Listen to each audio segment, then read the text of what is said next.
Il y a quelque chose à retenir et à comprendre. Parce qu'il y a des fois aussi, ce sont les filles qui sont bizarres. Façon. Crée des problèmes ici.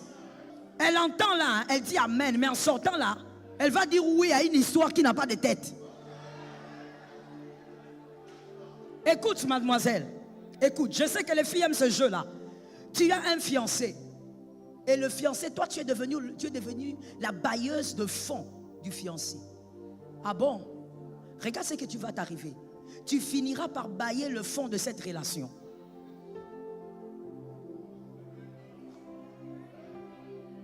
Je recommence pour un instant. Hein? Tu veux être la bailleuse de fonds de votre relation. Ton gars, il est paresseux. Il ne fait rien. Mais toi, comme tu travailles tout le temps, 10, 20, 100, tu dis l'amour. Merci beaucoup. Tu finiras par regretter. Tu finiras par bailler le fond de votre relation. En d'autres termes, tu regretteras la façon de se dérouler de cette relation. Parce que, écoute bien, selon même Genèse 2, parce qu'il y a des gens qui aiment les témoins bibliques, selon Genèse 2, 15, prenez aussi 19, Genèse 2, 15, 19, la femme n'a pas été créée pour cultiver alors que l'homme dort.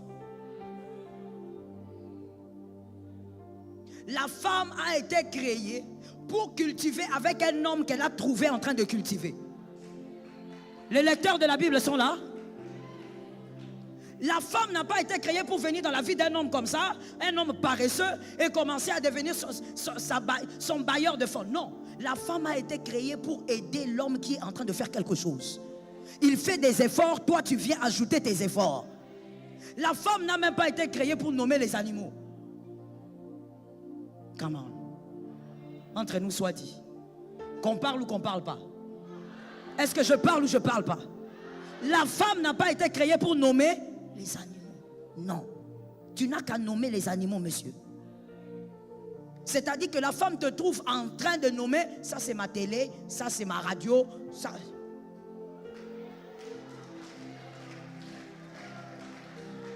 Hein? Et puis, quand la femme...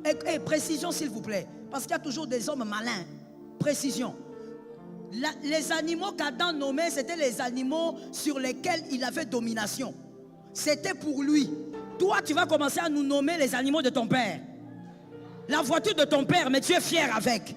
La chemise, c'est papa qui a acheté, mais tu es fier avec. Les pantalons, c'est maman qui a acheté, mais tu es fier. Sors de là. Sois capable de nommer les animaux toi-même. Bats-toi comme d'un homme et garantis l'avenir matériel de ta femme. Bats-toi sérieusement. S'il faut que tu te réveilles à 5 heures, lève-toi à 5 heures, va travailler. Je t'ai dit tout à l'heure, ne me dis pas maman, il n'y a pas de travail. J'ai dit, si tu dois faire le champ, fais le champ. Si tu dois vendre, vends. Si tu dois commencer un commerce des stylos, commence. Ah, mais vous avez ri alors que ce sont les petites idées simples qui ont créé des milliardaires. Qui connaît l'histoire ici? Qui comprend l'histoire ici?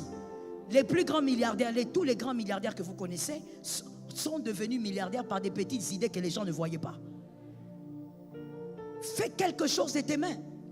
Pourquoi tant de paresse? Voilà pourquoi aujourd'hui, les jeunes gens, vous aimez maintenant aller vous fiancer aux filles qui ont du travail. Tu es là dans l'église comme ça, tu viens, ma soeur, Dieu m'a parlé. Mon frère, c'est pas Dieu qui t'a parlé, c'est la poche de la fille là qui t'a parlé. C'est pas Dieu. Non, Dieu m'a révélé pendant que tu priais. Toi, tu as vu seulement la fille là qui travaille à Robank. Toi, Dieu te parle seulement des filles qui travaillent. Toi, tu as un contrat avec Dieu. Il te parle seulement des filles qui ont du travail. Pourquoi? Tu veux la facilité. Tu veux prendre ta responsabilité, la mettre sur la tête de la femme. Monsieur, je vais te répondre. Je sais que quelqu'un dans son cœur, il s'est dit, mais maman, pourquoi les femmes aiment beaucoup le confort? Papa, je te réponds.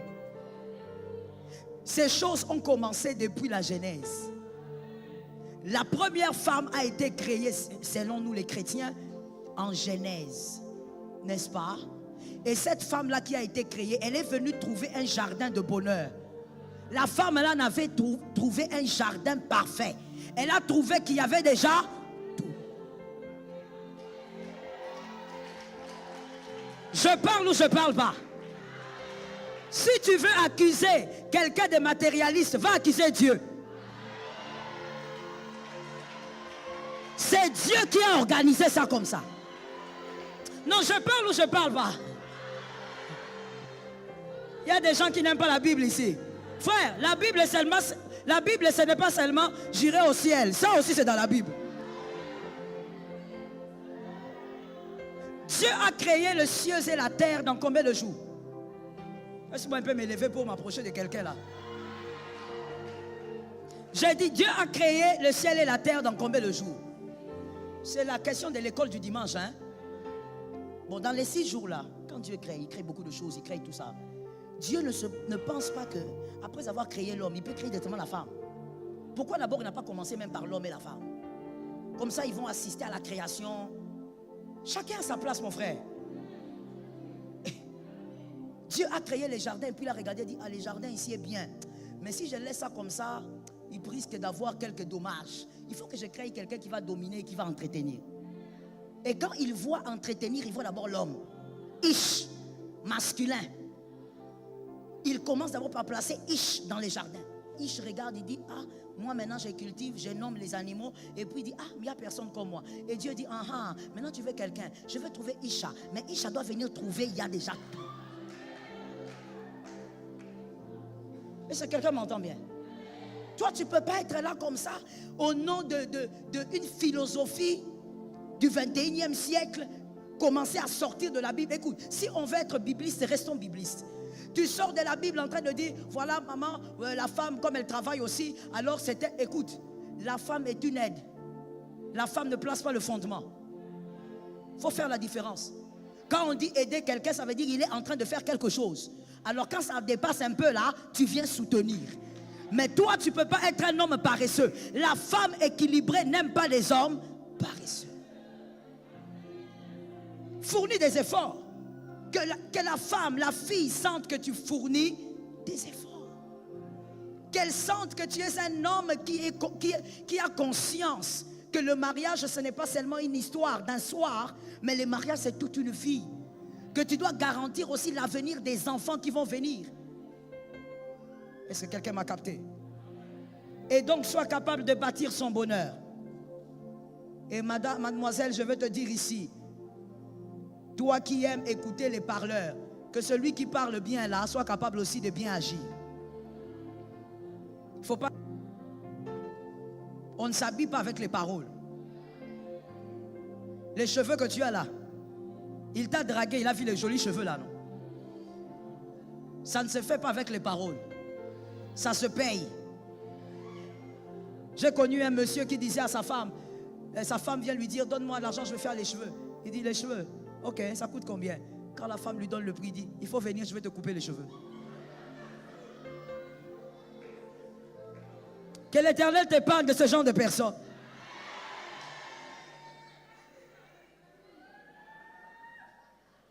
Il faut absolument, monsieur, que vous sachiez que quand vous êtes en relation avec une fille qui trouve normal que toi tu dormes du matin au soir, tu es sur smartphone, une fille qui trouve normal que toi tu montes, tu descends à l'église tous les jours, tu ne produis rien, et tu es avec une fille qui vient, qui te dorlote au sens du poil, toi-même monsieur là, tu dois quitter cette fille. C'est une fille qui t'amènera nulle part. C'est une fille qui ne t'aidera pas. C'est une fille qui ne pourra pas faire de toi un roi. Une femme qui produit des rois, c'est une femme qui est capable de dire à son homme, tu peux faire mieux que ça. Ne dors pas parce que tu peux faire mieux que ça. Arrête de dormir sur les lauriers, tu peux faire mieux. Est-ce que quelqu'un m'entend bien? Voilà pourquoi il y a une chose qu'il faut tuer maintenant. C'est quoi? Une femme ne peut pas... Oh my God, comment je veux le dire? Une femme ne peut pas se payer sa dot. C'est quoi cette affaire que nous voyons au milieu de vous? Au milieu de la jeunesse aujourd'hui, c'est ça qu'il y a. La femme commence à payer la dot. Elle prend $100, $300, elle met, elle dit à son fiancé, ah, tu sais ce que tu as fait. Aujourd'hui, on ne parle pas du monde spirituel. Laisse-moi rester dans ce qu'on m'a demandé d'être. Fais attention à ta vie. La deuxième chose que monsieur, tu dois savoir, qu'une femme attend de toi. Tu dois être en mesure de la respecter. Toute femme équilibrée aime le respect. Il y a des hommes qui semblent honorer Dieu, beaucoup de parler en langue dans la bouche, mais qui sont incapables de respecter leur propre femme. Là, je parle même des mariés, propres femmes. Ce sont donc des menteurs, selon Jean 4:20. Jean 4:20 dit, comment tu vas aimer un Dieu que tu ne vois pas alors que celui qui est à côté de toi, tu n'arrives pas à l'aimer. Et donc, tu es un menteur. Commencez par aimer celui que vous voyez. Et il n'y a pas d'amour sans respect. L'amour que toi tu appelles amour là, qui n'a pas de respect, n'est pas de l'amour. Ça s'appelle l'accaparation. Vous vous accaparez de quelqu'un, mais ce n'est pas ça l'amour. Vous ne l'aimez pas. L'amour ne s'accapare pas de quelqu'un. Respectez. La femme attend le respect. L'amour a pour fils aîné le respect. Personne ne peut dire j'aime sans respecter. Même ton pasteur, tu ne peux pas dire que tu aimes ton pasteur sans respecter. L'amour a pour fils aîné le respect. Genèse 2:23, je vois aussi l'amour, le respect là-bas. Genèse 2:23. La Bible dit, alors l'homme dit, lorsqu'il vit la femme, l'homme dit.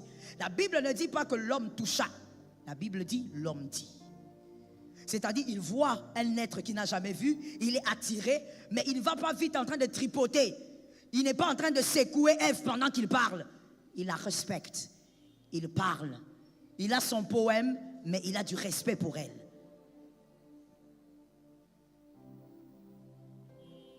Écoute une chose importante. Une femme que tu ne respectes, une femme que tu respectes va t'honorer. Tu retiens ça pour toute ta vie. Une femme que tu respectes, elle va t'honorer. Une femme que tu humilies fera de toi un sujet de honte au regard des hommes. Voilà pourquoi vous remarquerez qu'il y a des hommes, ils peuvent entrer à certains lieux. Ils ne savent pas pourquoi, mais quand ils entrent, les gens commencent à chuchoter. Ce que tu ne sais pas, c'est que parce que tu humilies trop ta femme, elle parle, elle se plaint auprès des gens. Le respect de toi-même a déjà baissé devant les hommes. La femme qu'on aime, la femme qu'on veut épouser, la femme qu'on veut choisir, on la respecte.